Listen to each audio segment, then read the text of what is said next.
नमस्कार दोस्तों, स्वागत है आप सभी का पाथफाइंडर पर।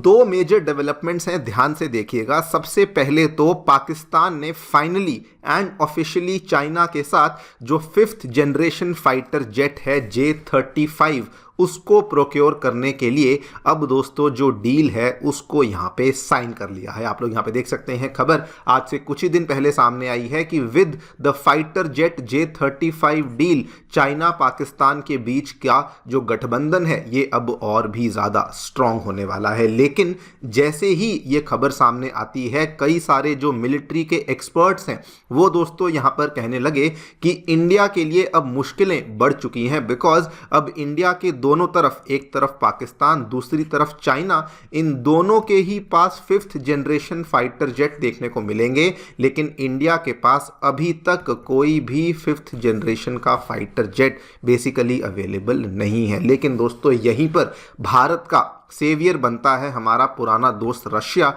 जो कि यहाँ पे ऑफर कर रहा है अपना सुखोई 57। आप लोग अगेन देख पाएंगे, ये भी कुछ ही दिन पहले खबर सामने आई है। रशिया ने भारत को अपना सुखोई 57 ऑफर किया है।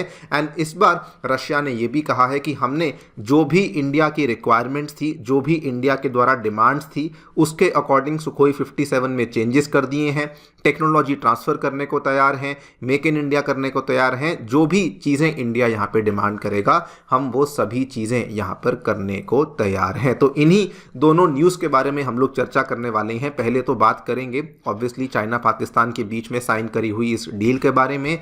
देन बात करेंगे रशिया का क्या ऑफर है जो कि उन्होंने भारत को दिया है। ऑल्सो क्या इंडिया को चाइना रशिया डील से चिंता करने की आवश्यकता है या नहीं, and what should be India's game plan, इसके बारे में चर्चा भी करी जाएगी। आइए शुरू करते हैं मेरे साथ। मेरा नाम है अनिरुद्ध। यदि आप लोग हमें फॉलो करना चाहते हैं, हमारे लेक्चर्स के अपडेट्स को प्राप्त करना चाहते हैं, तो यहाँ पर दिए गए टेलीग्राम चैनल्स के माध्यम से ऐसा कर सकते हैं। दोस्तों आगे बढ़ने से पहले आप सभी के लिए अनअकैडमी ने अपने 9 साल पूरे होने के उपलक्ष्य में अपने सभी ऑफलाइन सेंटर्स में जो GS फाउंडेशन के बैचेज हैं उनके दाम गिरा दिए हैं। आप लोग इनमें एनरोल कर सकते हैं एट ओनली एंड ओनली 59,999। हमारे जो सेंटर्स हैं ये दोस्तों नई दिल्ली के करोल बाग, नई दिल्ली के मुखर्जी नगर, उसके बाद उत्तर प्रदेश के प्रयागराज एंड बिहार के पटना में आ चुके हैं, जहां पर आप लोग इन GS बैचेस में जाकर के एनरोलमेंट कर सकते हैं। इसके साथ में हमारे GS बैचेस के साथ साथ CSAT, ऐसे writing classes, current affairs coverage और टेस्ट सीरीज जैसी सेवाएं भी अवेलेबल करवाई जाती हैं। कोई भी डाउट है,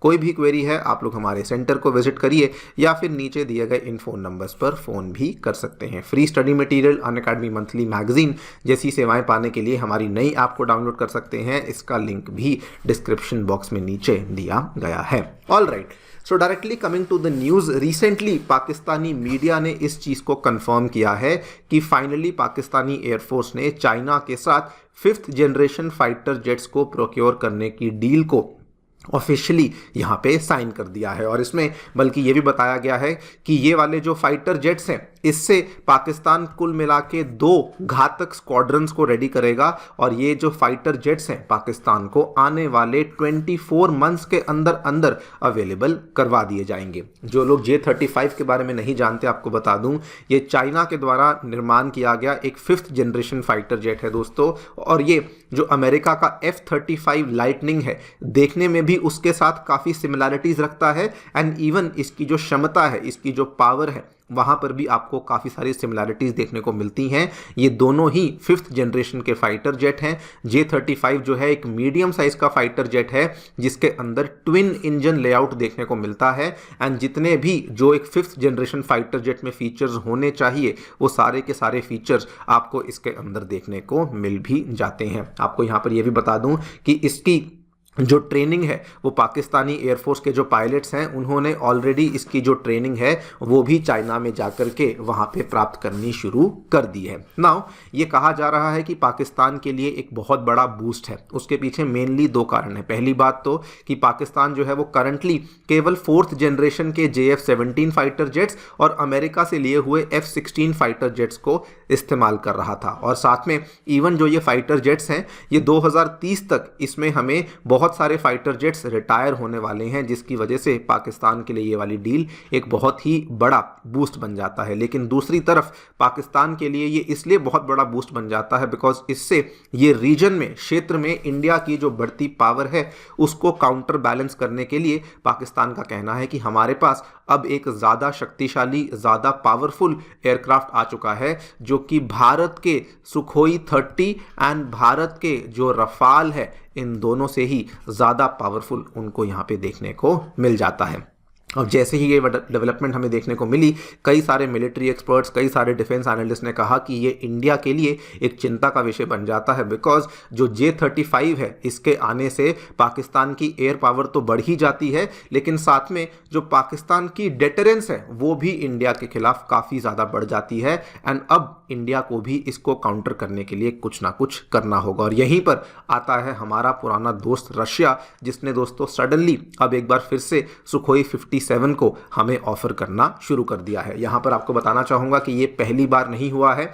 इस साल पहले भी एक बार सुखोई 57 को रशिया ने ऑफर किया था, लेकिन इस बार रशिया ने अपने सुखोई 57 के ऑफर को और भी ज़्यादा टेम्पटिंग बना दिया है और भी ज़्यादा अट्रैक्टिव बना दिया है। पहले तो इन्होंने एयरक्राफ्ट की जो कॉस्ट है इसको यहाँ पे कम कर दिया है। साथ में इन्होंने कहा कि अगर भारत चाहता है कि इसकी जो पेमेंट है वो इंडियन रुपीज़ में करना चाहते हो तो वो भी हम लोग करने के लिए रेडी हैं।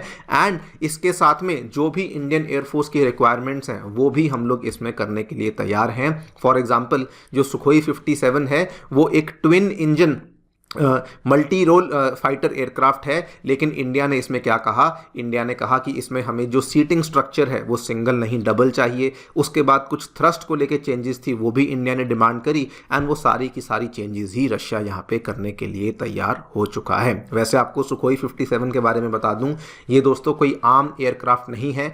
जो रशिया है वो खुद भी इसको इस्तेमाल करता है। It is actually considered to be one of the world's most powerful fighter aircraft, जो कि आपको देखने को मिलता है। आप लोग देखिए, नाटो भी इससे इतना डरता है कि नाटो ने इसको जो कोड नेम दिया हुआ है, नाटो इसको फेलन यानी कि हथियारे के नाम से बुलाता है। एंड अगर बात करें स्टेल्थ फीचर्स की, तो जो भी किसी भी स्टेल्थ फाइटर एयरक्राफ्ट में फीचर्स होने चाहिए वो सारे के सारे फीचर्स आपको इसके अंदर देखने को मिल जाते हैं। ये सुपर क्रूज स्पीड पे फ्लाई करता है, एनिमी रेडार्स के सामने ये इनविजिबल हो जाता है, और इसके अंदर जो भी एवियोनिक्स हैं, जो भी सेंसर्स लगे हुए हैं, वो भी सबसे एडवांस लेवल के यहाँ पर लगे हुए हैं। जो मैं चेंजेस की बात कर रहा था, वहाँ पर इंडिया ने ट्विन सीट्स मांगे, वो भी दे दिए। जो थ्रस्ट को लेके इंडिया ने डिमांड करी, वो भी सारे के सारे चेंजेस रशिया के द्वारा यहाँ पर ऑफर कर दिए गए हैं। नाउ क्वेश्चन ये आता है कि should India consider this offer जो कि रशिया के द्वारा दिया गया है। देखिए, शुड के बारे में तो हम लोग यहाँ पर ज़्यादा बातचीत नहीं कर सकते बिकॉज अल्टीमेटली ये डिफेंस मिनिस्ट्री का एंड अल्टीमेटली हमारी एयरफोर्स का एंड हमारी सरकार का फैसला होगा।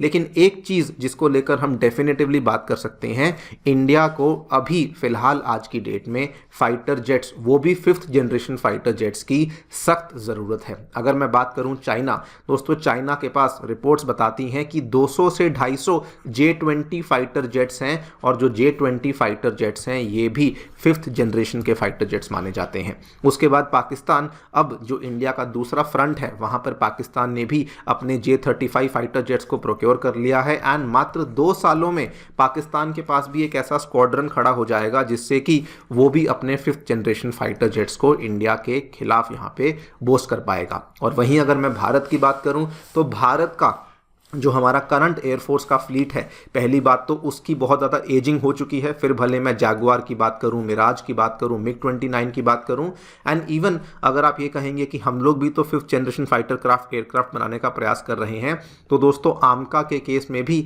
यस हम लोग प्रयास तो कर रहे हैं, लेकिन हम भी जानते हैं कि आमका का जो प्रोजेक्ट है ये एक लॉन्ग टर्म प्रोजेक्ट है एंड 2034-35 तक हमें आमका रेडी होता हुआ देखने को नहीं मिल रहा। यानी कि अब से कम 10 साल बाद हमें वेट करना होगा, तब जाकर के हमारे पास आमका रेडी होगा, और तब तक दुनिया में और कई सारी टेक्निक्स हैं जो कि सामने आ चुकी होंगी। तो इंडिया यहाँ पर शुड इंडिया बाय इट और नॉट, इसका तो जवाब हम नहीं दे सकते, लेकिन yes India definitely needs it because हमारे जितने भी पड़ोसी देश हैं जो कि हमारे खिलाफ हो सकते हैं, उन सभी के पास हमें आज की घड़ी में 5th जनरेशन फाइटर एयरक्राफ्ट देखने को मिल रहे हैं। देखते हैं क्या होता है। आप लोग क्या सोचते हैं, भारत को क्या करना चाहिए, हमें डेफिनेटली बताएं कॉमेंट सेक्शन में। Thank you so much for listening, stay tuned and